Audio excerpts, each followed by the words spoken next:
Valley's on. Around the Valley's on! Around the Valley's on! Oh my God!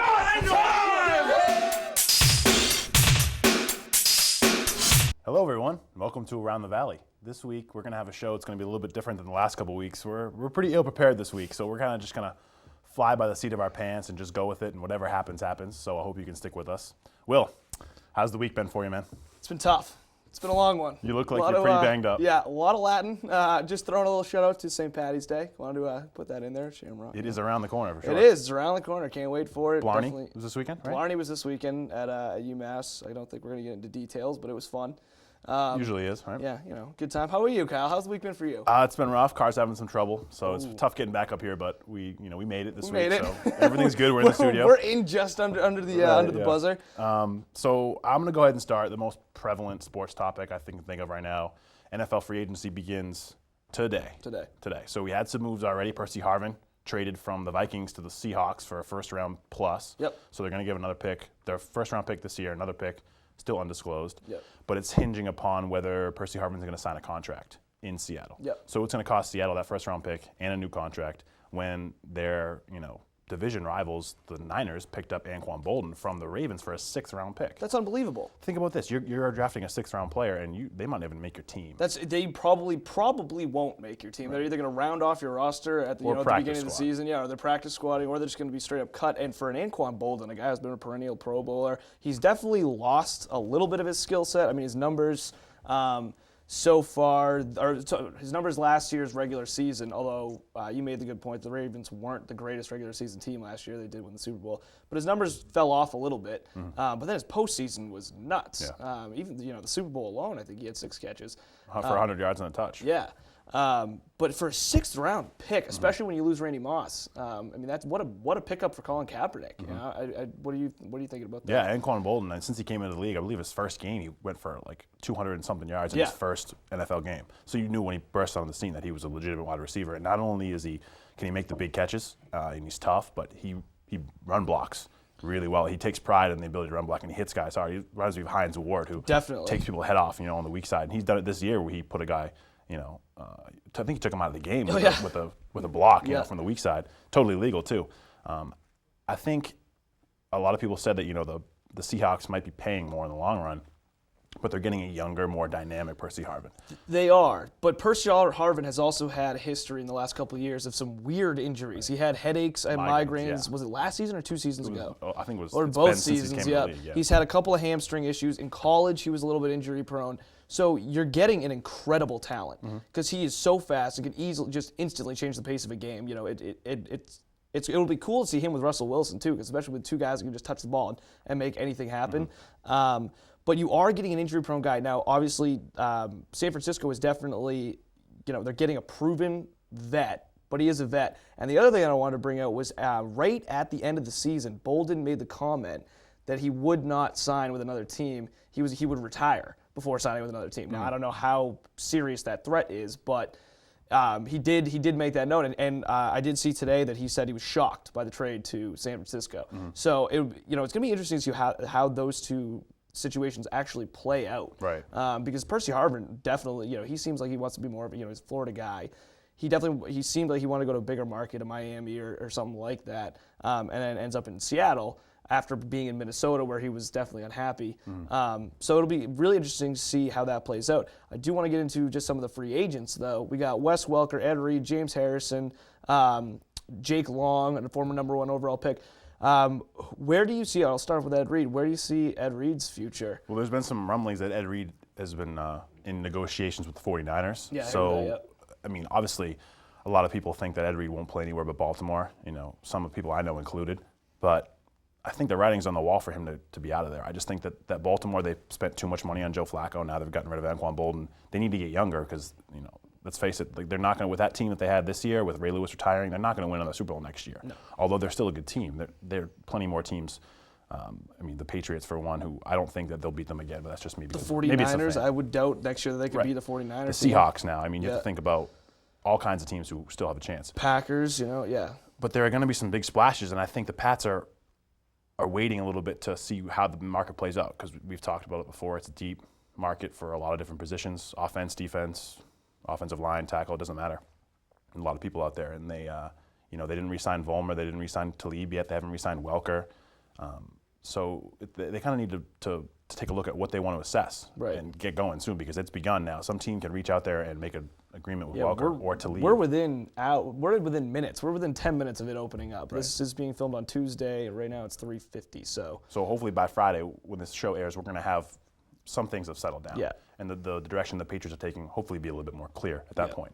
I'm hoping that the Patriots, I'm really hoping that the Patriots secure down or lock down Akeem Talib. It was clear, very clear, that without him, everything on their defense. He solidified the secondary. Absolutely. And after moving McCourty to the safety position, that's the end of that. After moving McCourty to the safety position, they definitely had a little bit more flexibility. Giving a shout out to Ed Reed right now. Please come play for the Patriots for at least a year. We love you. Bill loves you. Come play for the Patriots. Sounds good. Come on, Ed. Come on over.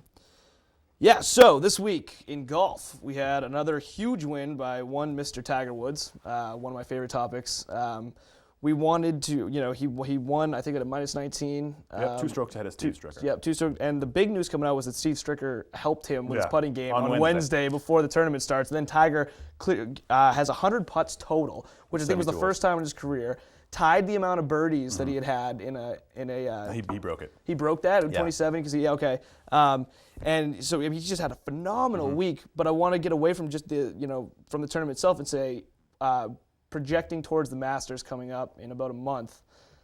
Tiger versus the field. Go. I think if you're a betting man, you got to take Tiger Woods. I think so too. He's hitting his irons as good as he's hit them his entire career, and then the putting, obviously, you just touched on it. Putting's was fabulous. Steve Stricker said on Wednesday, went out on the putting green. They had about a 45-minute, because they're friends. They're good friends. Let's get this straight. No, Steve Stricker, they asked him after the match, once they realized Tiger was going to win, they said, are you upset that you gave him the tip? And he goes, he kind of thought about it. It was like, yeah, maybe, but they said they're good friends. Yeah. So it's good to see that Tiger does have friends out there who are willing to help him, because if I'm playing against him, I'm not going to give him any tips. This guy. Tips. No, he's better. I'm going to be doing like a Tanya Hardy or whatever. Just take him out on the knees. Yeah, so he's not winning. Like, come on. Yeah. It was good. I think you got to take Tiger. We talked about the major taking down Jack's record. We'll have 18 majors.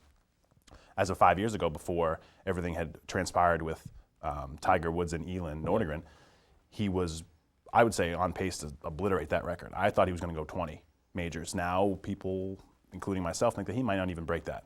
But if he wins the Masters this year, I can guarantee, if he wins the Masters in April, I can guarantee you he will beat Jack's net record. One green jacket, that gets him rolling again. He could win 2 this year, 3 this. He could win them all. He could do the Tiger Slam this year, and we'd be like, okay, he's back. I actually might go out on a limb and be completely outlandish here and say that Tiger picks up 2 or 3 this year. I said it this weekend after watching him on Thursday. After watching him hit those iron shots, I'm like, he's gonna win a major. That was unbelievable. I mean, he didn't hit as many fairways as he would have liked to, but it didn't matter. The way he was hitting his scoring irons he made 41 out of 42 putts within 10 feet. Yeah. If he's hitting it within 10 feet, there's a birdie.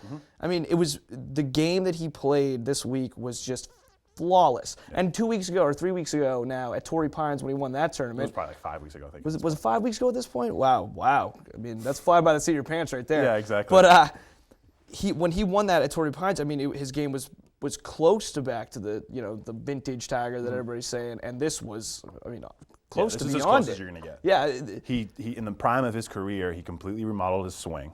And it took him a couple years to get completely remodeled. I think that a lot of people can underestimate that when they hear that about an ESPN guy or something like that. But as a golfer, he completely remodeled his swing. That's almost impossible to come back from. Cosmetically, it may not look like his swing is much different, but if you look a side-by-side comparison of him in the late '90s, early 2000s, and what he's doing now, he's got similar leg action. He's got similar body position, but he's hitting a controlled cut, and he knows every time that he's hitting that cut. Yep. And if he doesn't want to hit it left, he's not going to. No. He doesn't. There's no more duck hook in the bag. The driver is still erratic, but it always will be erratic because he's swinging so hard. He goes so hard. It's his hard. I mean, speed is somewhere in the it's somewhere 120 probably. Yeah, it's way up there. But everyone on tour is like that. Well, yeah. You got to think most of the elite guys, anyone who's not hitting at 300 yards, different story. Yeah. But yeah, like we said, Tiger Woods, if he wins the Masters this year, and the Masters, I mean, it's the best major to watch. I love the Masters. Other than the U.S. Open for me, because the Masters is the first of the year. Augusta is always, fun to watch. People love it. It's It's unbelievable. It is. The Masters is without question my favorite major to watch. The U.S. Open's fun to watch because they make the courses so challenging that it's like. But at the same time, I mean, my God, if a professional player is playing at a 4-day tournament to +2, my God, that course must be impossible. Right. And the USGA takes pride in that. They do, and then they make it impossible. But I love to see. I mean, it's the Masters. It's like Wimbledon for tennis. It's where that hallowed ground. What other players do you have on your radar for these? Obviously, I have Rory because I mean he came flying back in that Sunday after stumbling the first 2 days. He came flying back with a 65 bogey-free round too. So that was good. And he was hitting the driver really well. Really well. He was double crossing all week, and that's his big problem. Exactly. So I mean, I mean, he's the #1 player in the world. You got to go. You got to pick him for as a threat. Obviously, Phil's out there too. But I mean, I'm thinking Hunter Mahan or Matt Kuchar too. The way that they played at we talked about it at the match play was really well. One player to look at who won 2 weeks ago, Michael Thompson. Yeah. Because he actually had the best round on Sunday of the U.S. Open last year and was in the lead after the first 2 rounds, but then kind of stumbled on Saturday. His game was really tailored to a U.S. Open. He said that last week he was playing as if it were a U.S. Open because he wanted to get prepared, but it felt like a U.S. Open feel. Yeah. So I think don't count him out. He missed He's missed 3 out of his first 4 cuts this year, and then won the tournament, and then he finished 5th last week. So don't count him out. I think he can on a U.S. Open track. He can definitely hold his own. Yeah, I love it. I love it. So we're officially into March here, and that means only one thing. That's March Madness is coming up. Love it. Our boys over at UMass, the Minutemen, unfortunately didn't beat Butler this past week. Not that it would have gotten them in. It would have been a huge win for a bubble team. Right, but so they're going to have to win the A-10s. They're definitely going to have to win the A-10s, pretty much outright. Right. I mean, hey, we got a Liberty team that just took down their conference at 11-20. We have a 20-loss team in the NCAA tournament this year. And Manhattan nearly beat Iona last night to get in. They lost by 3, but they were 14-18. Imagine going sub 500 and literally having a chance to take the game and win and go into the dance. Go to the dance. That's like a microcosm of what the season has been, though, if you think about it. I mean, yeah. Since our first show, we've been talking about #1's going down, #2's going down, people rushing the court, and it's consistent all year long. It really has been. It's been a very, very interesting. I mean, right now, as it sits, we're going to go according to ESPN.com. Get a little Joe Lunardi. Yeah. Kentucky is sitting on the bubble. Okay, I think they were ranked preseason number 3. They were definitely in the top 5. I'm definitely. That could be wrong. We'll put a little that editor's wasn't note there. fair to them, though. It might if you not lose have been. All of your starters. You lose all of your starters. But they did it. They've done it twice. They've done it twice in this era now. That means nothing.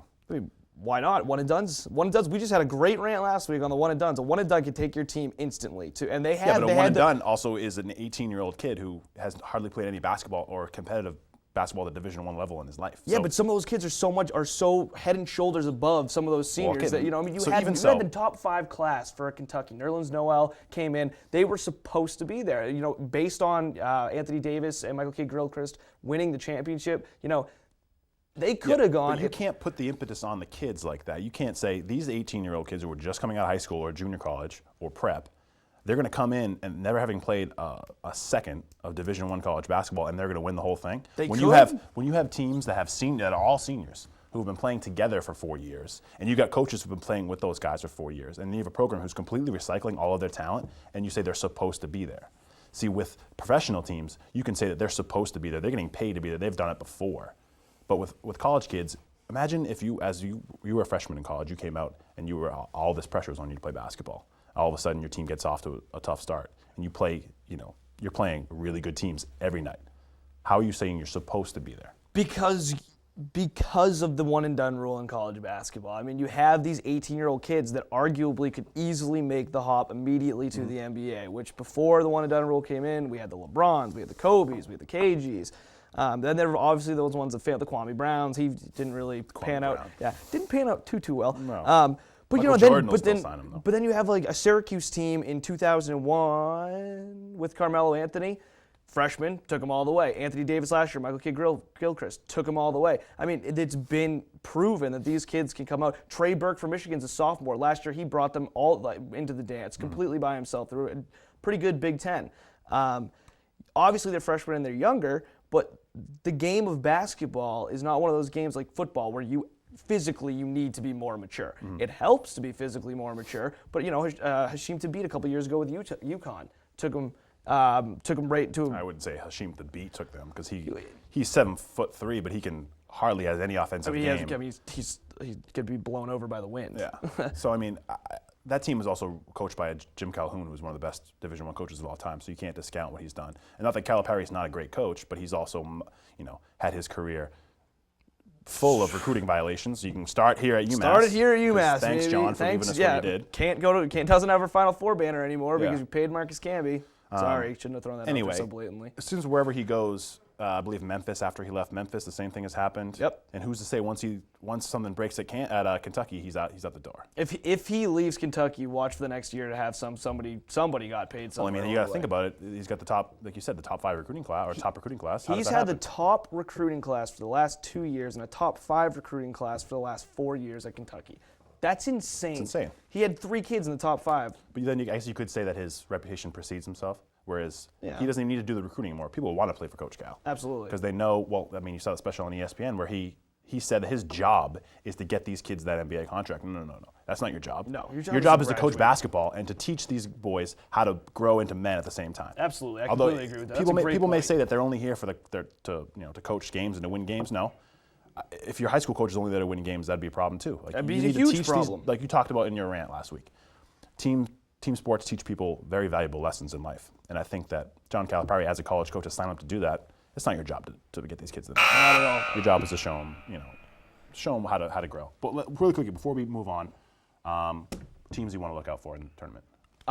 Just quick. I'm going to go teams to look out for: St. Louis, UNC, just because I love UNC, and VCU if they make it. I don't know if they're a lock yet, but VCU. Those are 2 A10 teams in St. Louis and VCU that you should really check out. You like the mid majors, huh? I do. I love the mid majors. I mean, I've had 2 years now where Butler's gone to the Final Four.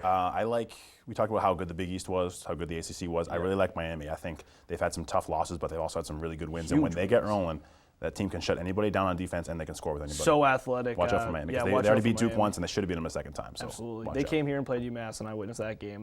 They are a very athletic team. All right, we're going to go over at springtime, like we said. And obviously that means for all Boston sports fans that the Red Sox are coming back into action. We've played a couple of spring training games now. They've looked pretty good. I think the big news so far is that Ortiz is probably not going to be ready for opening day. Soreness in both heels. Yeah, so that is definitely not good news coming out of spring training. What do you see from the Red Sox? The Red Sox, they're kind of throwing me for a little bit of a loop this spring training. I like what I've seen so far out of the pitching. It's been better. I suppose you could say it's been better because it couldn't get any worse from last year. But I've made that joke before. Shout out to John Lackey. It's so true. Although he's pitching well. He is pitching well. Yeah. And some of the surprises that I have seen that I liked, Jackie Bradley Jr., who will not start the year in the major leagues. No. I mean, it's just not going to happen. He's 15 for 27 right now in the spring. He's going to be a legitimate number 1 or number 2. He's going to be Jacoby Ellsbury 2.0. Hopefully he can stay healthy. I was just going to say, let's hope he stays healthy. And then Xander Bogaerts has been playing for the Netherlands, or was playing for the Netherlands in WBC, and he's looked great too. He's a young shortstop. He profiles maybe more as a third baseman later on down the road because he's still growing into his frame, but he's shown some serious plus power in his years in the minor league. So I'm excited to get him because we need somebody. We need another Nomar. We need somebody who can play a premium position like shortstop and still bring the bat. And I'm thinking we need a homegrown guy. I mean, the last one we had was Hanley Ramirez, who we got rid of, and we got rid of him for a World Series. Realistically, we might roll Josh Beckett. Right? No, because that was after 04. You're right. Yeah. Excuse me. But other than that, we really haven't seen. We've just seen that carousel at shortstop, which has been just tough to watch. And Iglesias is not. As much as people think that Iglesias with his glove is going to be the next shortstop, he just doesn't have the bat. He doesn't have the bat. He doesn't have. I mean, and you can, we've shown in the past that we can play with a shortstop that doesn't really have. You can carry just a glove if you have the team. If they took the offense they had in 04, you can stick Jose Iglesias at shortstop, and all your problems are solved. They took Orlando Cabrera. They traded Nomar for Orlando Cabrera and Doug Mankiewicz. Doug Mankiewicz couldn't hit a lick. Couldn't hit anything. That team won the World Series. So you can substitute defense for offense, but you need offense first. If you have the big time offense, you need the home runs. I think that 2004 we had 4 guys with 20-plus home runs, or was that 2003? It could have been. Yeah, it was one of those 2 years. Either way, I know every time I turned the TV on, they were up 7-0. Yeah. And it was like, okay, now just Pedro does his thing and it's over. Yeah, I mean, and obviously out of other baseball news, we do have the WBC. America's rolled 2 games now. They just advanced to the next round. Yeah, they're playing tonight, according to this taping, at 8 o'clock. So the USA's look good. They came back and beat. They did. That was a great win. they beat Canada. Excuse me, they beat Yeah. Canada. But Canada actually had a little bit of a brawl with Mexico. I don't know if you saw the I footage. didn't see that. Yeah. No way. Mexican-Canadian game got a little bit hairy at the end. The two most like peaceful of I countries. guess. I mean, Mexico's pretty shady at this point. Yeah, I don't know much about politically, Mexico, yeah. but Well, politically, they're pretty rough. yeah, for Alfredo Estevez actually got tossed to the ground pretty good. No way. Kicked a few times. Yeah, it was pretty ugly. No suspensions were handed down. I wonder if you can suspend in the WBC. I'm sure you can. I mean, would it come A over full-on to the major brawl. leagues? I don't know. Either way, Yeah. WBC's getting pretty crazy. But back to the Red Sox just for a quick second. With Ortiz out, with the heel inflammation, with Will Middlebrooks, who was a possible Rookie of the Year candidate last year, I don't see him having a 25 home run. Oh, I don't 300 either. He's going to strike out 170 times. Yeah, I don't 150 either. times. I don't see. Yeah, no, definitely. So they're going to need to really ride this chemistry, veteran, whatever they want to call it, whatever they're marketing it as. They need to ride it all the way out because they got to compete with We need Toronto. Mike Napoli to come up and play some big time ball. It's going to be tough to get Mike Napoli to play for $5 million a year when you thought he was signing a 3-year, That's $30 the million other. I contract. mean, and it was the hip. What was it, hip flexor that? He has a degenerative hip issue. Yeah. That's So just with him. man, it's too bad that cost him so much money. But yeah, I mean, we're really gonna need a Mike Napoli to come really hard, step up at the beginning of the season, because without an Ortiz in that lineup for God knows how long, how old Ortiz has got to be, what, 36, 37 now? Yeah, he's up there. So who knows how long that nagging ankle injury will be going for the rest of the season. Jacoby And they said they Ellsbury. were going to be rotating DHs, is what John Farrell was quoted saying, I think, today. I don't like the sound of that. I don't either. I don't that know means who we're going to rotate. You're rotating in Other position players. fourth or fifth outfielders, Right. or middle infielders, which might as well just be in the National League and just hit the pitcher. Yeah, exactly. Josh Beckett was a better hitter than half the guys they could have tried out Hey, this year. Anyway. we could have some real small ball in Boston this year, which is going to be. John Farrell is a little bit notoriously he's known for playing small ball and running a lot more, but he's also had a different roster. So Exactly. So that could be really interesting to see this year. I'm actually going to come up before the buzzer because I really want to get into this next talk. okay. So we had a couple of things in hockey. We're going to go to hockey. Last night, the Boston Bruins took on the Ottawa Senators. They beat them in a comeback win, 3-2, in a shootout. David Krejci took the goal. If you guys want to YouTube a goal or an attempt, the shootout goal that Ottawa, I can't think of the guy's name right now, he dragged it in with a blade. Unbelievable attempt. But the other big news was that Boston University's head coach, Jack Parker, is retiring, which that's 9 years combined as an assistant and a head coach at Boston University. He's been the head coach for what, 40? I think 40 as a head, 9 as an assistant. With 3 national titles. 3 national titles, 21 bean pots, over 900 wins. Resume goes on and on. On and on and on. So yeah, I mean, if you want to get, that hurt me to see him retire. I like Jack Parker. I like the Boston University program. I know I'm not supposed to say that because technically I'm affiliated with UMass, but I do. I like BU. I grew up watching BU. I also like beating BU. Or I like going to games when the UMass team beats and BU. they're always perennial, number 10 and up, because of Jack Parker. Right. And I wanted to make this point when you were talking about coaching the NCAA. His graduation rate and his players that moved on, I think he had 66 guys moved to the NHL.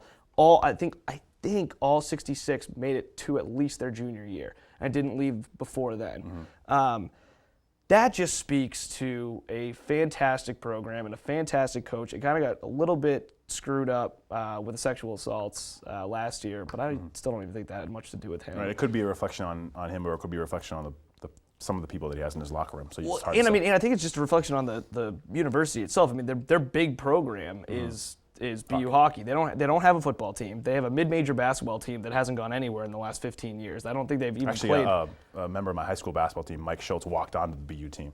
Oh, no way. Yeah, very impressive. Actually, it was fun seeing him on ESPN a couple of times. Nice, yeah. nice. So their hockey program is their big time program. BC down the road just won the national championship, but they also have a big time basketball program who's stumbling a little bit, and a big time football program who's stumbling a little bit.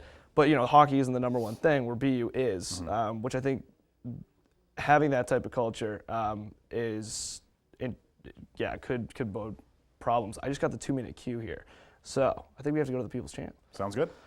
All right, so we've looked out at the crew. I guess we're looking out at the crew right now, and we are giving the People's Champ to a crew member. It's about time, Will. I think it's To a about time. crew member. I think she's the only crew member besides maybe Candace who has been here for every single shoot. She has done all the cameras at once for a couple of the shoots. So we're going to introduce Lo Moynihan as this week's People's Champ winner. Welcome back, everyone. I would like to formally give this trophy to our People's Champ winner, Lo, here. So Thank you. there you go. Yep. Reptar the Christmas I'm tree. excited. World's greatest trophy. I never ahead. thought that I'd win People's Champ. about- Only, it's about time. of life. I win that every day. 'Cause I'm great. But no, last week, I'm here every week. But last week, you guys talked about NHL and fighting. And I have been a huge fan of the NHL ever since I was little. And I remember the first game I ever went to, it was like ULOL, I think versus UMass. And they started fighting on the ice, and it never happens. No, and it was a not in huge college. fight, and it was like a big deal. And I started hysterically crying. But then after it was done, I was like, wait, that was super awesome. And I was like, that was kind of one of the most entertaining things I've ever seen. And ever since then, I love it when there's fights in hockey. I just love it. What else is new? I love it. Girls And like I fights in don't hockey. Love it. I understand that they're goons, but in history there have been whole teams of goons, and I'm talking about Philadelphia back, and I'm obsessed with them.